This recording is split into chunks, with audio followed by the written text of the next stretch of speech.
रामायण की कहानी हर किसी ने सुनी है, लेकिन एक सवाल आज भी रहस्य बना हुआ है। आखिर सूर्पनखा का अंत कहां हुआ?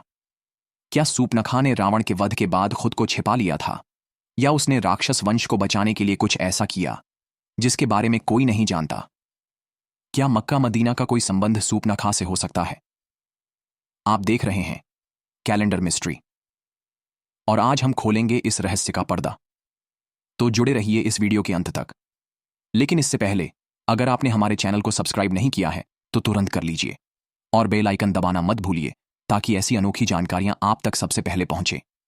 रामायण में रावण के वध के बाद विभीषण को लंका का राजा बनाया गया, परंतु सूर्पनखा का जिक्र इसके बाद कहीं नहीं मिलता।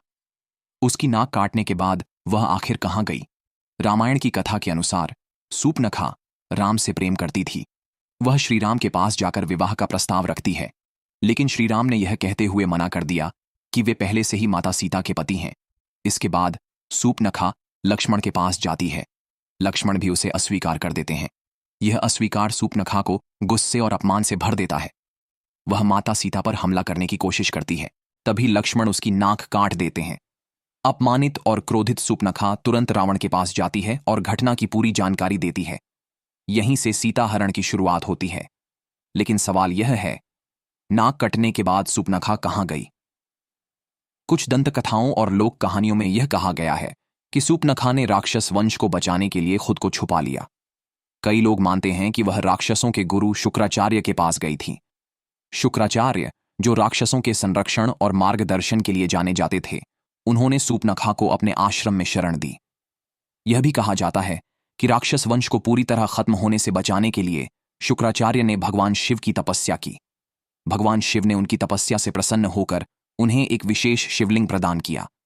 शिवजी ने कहा, इस शिवलिंग को तब तक सुरक्षित रखना होगा जब तक कोई वैष्णव यानी भगवान विष्णु का अनुयायी इस पर गंगा जल न चढ़ा दे।